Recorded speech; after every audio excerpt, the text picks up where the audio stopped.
اور یہ جو مطالبہ کیا جا رہا ہے، تو اس کے بعد غالباً یہ ہوا کہ ڈاکٹر عافیہ صدیقی کے علم میں بھی یہ بات لائی گئی اور ان کی جو وکیل ہیں ان کے علم میں بھی یہ بات لائی گئی،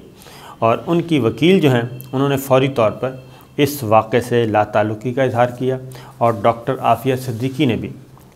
اس شخص کے بارے میں واضح طور پہ کہا کہ یہ اس کا نہ بھائی ہے نہ رشتہ دار ہے، اور اس واقعے سے بھی اس کا کوئی تعلق لینا دینا نہیں۔ اور ڈاکٹر عافیہ کی طرف سے ان کی وکیل نے یہ سٹیٹمنٹ دی کہ ڈاکٹر عافیہ ایک قانون پہ عمل کرنے والی شہری ہیں، اس طرح کی کسی انتہا پسندی اور دہشت گردی کے واقعے پہ یقین نہیں رکھتی، اور نہ ہی وہ اپنی فیور میں اس طرح کی کوئی اقدام کرنے والے کو فیور کر سکتی ہیں۔ لہذا انہوں نے مکمل طور پہ فوری طور پہ لا تعلقی کا اعلان کر دیا ڈاکٹر عافیہ صدیقی نے۔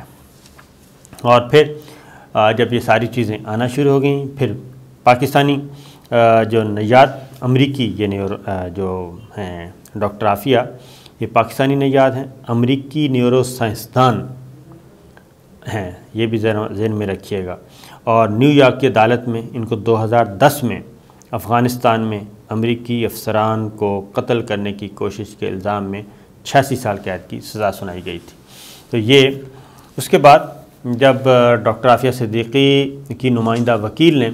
واضح طور پہ لا تعلقی کا اعلان کر دیا، اس کے بعد پھر یہ خبریں بھی دم توڑ گئیں، اور پھر یہ جس کو کہا جا رہا تھا کہ محمد صدیقی اور اس کا بھائی، یہ خبریں غائب ہو گئیں میڈیا سے۔ اس کے بعد کیا ہوتا ہے جی؟ اس کے بعد بارگیننگ ہوتی ہے، 12-14 گھنٹے کی کارروائی ہوتی ہے۔ 12-14 گھنٹے کی کارروائی کے بعد وہ پہلے ایک شخص کو بازیاب کروایا جاتا ہے، ایک یہودی جو کہ اغوا کیا گیا تھا، یرغمال بنایا گیا تھا۔ اس کے بعد پھر کارروائی ہوتی ہے، اور کارروائی میں یہ حملہ آور مارا جاتا ہے۔ چاروں جو یرغمال بنائے گئے تھے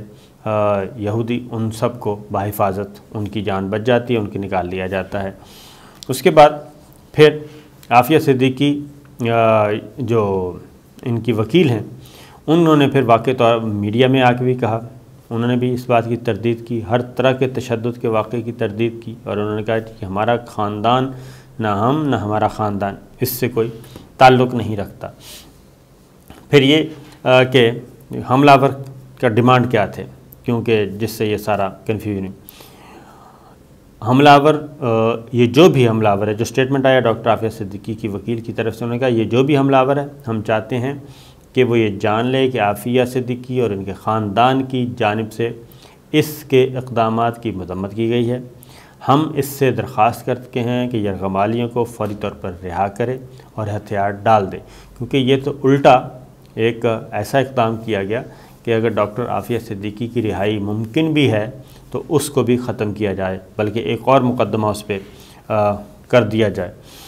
اس لیے اس کا بینیفیشل کوئی اور بننا چاہ رہا تھا۔ اور پھر مشتبہ شخص جو تھا جی، وہی عبادت گاہ میں داخل ہوا اور 12 گھنٹے اس میں چلتا رہا، میں بتا چکا ہوں۔ پھر اس کے بعد یہ ہوا کہ آگے جب یہ ساری چیزیں آ گئیں تو اب امریکن میڈیا اور پھر امریکن ادارے جو ہیں وہ میدان میں آئے، اور انہوں نے بتایا کہ مجرم کا تعلق جو ہے وہ جو تفتیش کر رہے تھے، انہوں نے کہا کہ مجرم کا محرک جو ہے، یعنی کہ وہ ڈاکٹر عافیہ کی رہائی تھی۔ اس کے بعد حملہ آور کا ربی سے کوئی تعلق بھی نہیں ثابت ہوا، یہ بھی تفتیش میں ثابت ہوئی، اور اس میں بتایا گیا کہ ڈاکٹر عافیہ کو پھنسایا گیا اور یہ انہی کی رہائی کا ایک بہانہ گھڑا گیا، اور اس کے ارد گرد یہ سارا اسکرپٹ جو ہے پلاٹ تیار کیا گیا۔ اس کے بعد یہ ہے جی کہ اس کے بعد پھر آگے امریکن، ظاہر ہے امریکہ میں مسلمانوں کے لیے بھی یہ تشویشناک بات تھی، اور امریکی تنظیموں کے لیے بھی، امریکی تنظیموں کے ساتھ ساتھ مسلم تنظیموں کے لیے بھی، ان کو بھی فوراً متحرک ہو، میڈیا شروع ہو گیا، سوشل میڈیا پہ کام شروع ہو گیا، اور امریکہ میں مقیم جو لاکھوں پاکستانی ہیں، لاکھوں پاکستانی نہیں بلکہ لاکھوں مسلمان کہنا چاہیے، ان کا پورا وجود خطرے میں۔ اور اس کے بعد پھر اس کو پاکستان سے جوڑنے کی کوشش کی، اور اس کے بعد پاکستان پہ یہ نزلہ گرنا تھا، گرانے کی باقاعدہ پلاننگ کی گئی تھی۔ اور اس سے یہ ہوا کہ جی ایک اور امریکی ریاست میں فری ڈاکٹر عافیہ موومنٹ اور مسلمانوں کے حقوق کے لیے سرگرم گروپ کونسل آن امریکن اسلامک ریلیشن نے اس واقعے کی مذمت کی، وہ میدان میں آئے اور انہوں نے بھی واضح طور پہ کہا کہ بھائی ڈاکٹر عافیہ کے بھائی کا اس سے کوئی تعلق نہیں، نہ ڈاکٹر عافیہ کا تعلق ہے۔ اور کونسل آن امریکن اسلامک ریلیشنز کے ہیوسٹن چیپٹر کے سربراہ جو ہیں اور ڈاکٹر عافیہ کے بھائی کے قانونی مشیر جان فلائیڈ میدان میں آئے۔ انہوں نے کہا کہ ایک عبادت گاہ پر یہود مخالف دشمنی کا یہ حملہ ناقابل قبول ہے، ہم یہودی برادری کے ساتھ یکجہتی میں کھڑے ہیں۔ وہ بھی میدان میں آ گئے اور انہوں نے بھی یہی واضح طور پہ کہا، کیونکہ یہ ڈیمیج روکنے کی کوشش کی جا رہی تھی مسلسل، اور یہ خبر بہت جنگل میں واق کی طرح کہتے ہیں کہ پھیلنا شروع ہو گئی تھی، اور اس میں کچھ بھی ہو سکتا ہے، کیونکہ آج کل امریکہ میں آپ کو پتہ ہے کہ بہت انتہا پسندی، گورا کالا یہ بھی چل رہا ہے، اور باقی بھی معاملات وہاں پہ بھی کافی پرتشدد، ایون ان کی پارلیمنٹ جو ہے وہاں پہ جو حملہ ہوا ٹرمپ کے آخری دنوں میں، اور وہاں پہ بھی ہلاکتیں ہوئی تھیں، وہ ایک الگ، یعنی کہ وہاں پہ بھی ایک انتہا پسندی کی ایک ویو چل رہی ہے درون خانہ۔ بہرحال یہ سب کچھ ہونے کے بعد جب یہ محفوظ ہو گیا معاملہ، تو اس کے بعد پھر پریزیڈنٹ بائیڈن میدان میں آتے ہیں۔ انہوں نے بھی واضح طور پہ یہ کہا، انہوں نے کہا جی کہ ملک میں یہود دشمنی اور انتہا پسندی کے خلاف کھڑے ہونے کا عہد کیا پریزیڈنٹ بائیڈن نے، اور ہر سطح پر قانون نافذ کرنے والے اداروں کی انتھک محنتوں کا مشکور ہوں، اور یرغمالیوں کو بازیاب کرانے کے لیے تعاون اور بے خوفی سے کام کیا۔ اور امریکی پریزیڈنٹ نے یہ بھی کہا کہ ہم کانگریشن بیت اسرائیل، یعنی کہ جو یہودی عبادت گاہ ہے، اس کے اراکین کو محبت اور طاقت بھیج رہے ہیں۔ اور امریکہ میں اسرائیل کے سفیر مائیکل ہرزوگ نے کہا کہ وہ مشکور ہیں کہ تمام مغویوں کو بحفاظت رہا کر دیا گیا ہے۔ اور یہودی کمیونٹی ریلیشن کونسل نے بھی اپنے بیان میں کہا، اور انہوں نے کہا کہ عبادت گاہ میں جمع ہونے کا خوف نہیں ہونا چاہیے۔ تو یہ سارا وہاں پہ ایک بہت بڑا پلاٹ جو ہے وہ تیار۔ اب اس کو ذرا دیکھیے کہ پاکستان میں ہمیں تو اس کو اس طرف آنا بھی نہیں چاہیے، کیونکہ یہ اتنا بڑا پلاٹ ہو سکتا ہے پاکستان کو گھیرنے کے لیے، اور پاکستان کو نہ بھی مسلمانوں کے لیے وہاں پہ وجود، مسلمانوں کے لیے خطرہ، جتنے بھی مقیم ہیں ان کے لیے۔ لیکن ہمارے ہاں میر جعفر اور میر صادق کی کوئی کمی نہیں ہے، اور میر جعفر اور میر صادق کی جب کمی نہیں ہے تو یہاں پہ وہ آپ کو یاد ہوگا کہ انڈیا میں واقع ہوا تھا ممبئی حملوں کا، تو فوراً یہاں پہ دکھا دیا گیا تھا 1 منٹ بھی ضائع کیے بغیر کہ یہ تو ہے ہی اجمل قصاب ہے، یہ اجمل قصاب کا گھر ہے، یہ فلاں ہے، یہ فلاں ہے۔ اب بھی کچھ ایسا ہی کیا جا رہا ہے، کیونکہ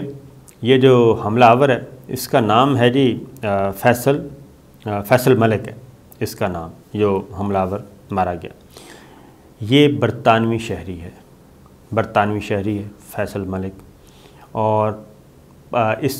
یہ پاکستان سے ہجرت کیے ہوئے 5 دہائیاں ہو گئی ان کے خاندان کو۔ تو لیکن یہ ساری چیزیں کیا کی جا رہی ہیں، ان کو لنک کیا جا رہا ہے، اور خبر اس طریقے سے دی گئی ہے ایک گروپ نے، اس کا نام کیا لینا، ایک گروپ نے خبر اس طریقے سے دی گئی ہے کہ جیسے یہ سارا کچھ ادھر ہی تیار ہوا ہے، اور اس نے جو بنیاد پرست بھی اس کی بنیاد پرستی کا بھی ایک رپورٹ دی گئی ہے۔ بنیاد پرست ہے نہیں ہے، برطانوی شہری ہے، لیکن برطانیہ کو کچھ نہیں کہا گیا کہ وہاں پہ کیا ہوا۔ یہ سارے کا سارا ملبہ ادھر ڈالنے کی کوشش کی گئی، اور کہاں سے ہجرت کر کے گیا اس کا خاندان 5 دہائیاں پہلے، اور کون ہے، کیسا ہے، فلاں ہے، ڈھمکان ہے، اس کو ادھر لنک کرنے کی۔ تو میں ایسے دوستوں سے صرف یہی کہوں گا کہ واقعتاً اگر وہ ہیں اتنی ہمت والے تو جہاں بیٹھے ہیں وہیں پہ ذرا بتانا چاہیے کہ بنیاد پرستی پھر ادھر پھیل رہی ہے، اور وہاں پہ کچھ ہو رہا ہے، اور اگر وہاں پہ پھیل رہی ہے تو وہاں کے اداروں کی ناکامی ہے، پاکستان کے نہیں۔ تو ہر چیز کو پاکستان سے جوڑنا یا جوڑنے کی کوشش کرنا، یا اس طرح کی خبروں کی بنت ایسی ہو کہ اشارے ادھر کڑیاں ملانے کی کوشش کی جائے، تو یہ افسوسناک ہے۔ بہرحال اگلی خبر وہ بھی ہے جی، وہ ہے بپن راوت۔ اب یہ میں بتا رہا ہوں کہ رپورٹ کیسے یہاں کا سوائے ایک گروپ نے کیا، اس کے علاوہ کسی نے نہیں کیا، باقی سب نے اپنا سینسیبل رپورٹنگ کی ہے، ایک نے کی ہے زیادتی۔ اس کے بعد بپن راوت کا سن لیں۔ بپن راوت کے معاملے میں یہ ہے جی کہ آپ کو معلوم ہے کہ ہیلی کاپٹر تباہ ہوا، سب کچھ ہوا، تو یہ 15-20 منٹ کی فلائٹ تھی. اب اس کی ابتدائی رپورٹ آ گئی ہے، اور ابتدائی رپورٹ میں جو انڈین فضائیہ کے 2 سینئر موسٹ جو ہیں عہدیدار، انہوں نے انویسٹیگیشن کرنی تھی. وہ انویسٹیگیشن کی ابتدائی رپورٹ سبمٹ ہوگی، راجناتھ سنگھ وزیر دفاع کو پیش کر دی گئی 5 جنوری کو، اور ابھی تک اس کی ہوا کسی کو نہیں لگی، لیکن رپورٹ آ چکی ہے. اور رپورٹ یہ ہے کہ اس میں کیا کہا گیا ہے. اس میں کہا گیا ہے کہ یہ نہ تو کوئی سازش ہے، نہ ہی کوئی کانسپریسی ہے،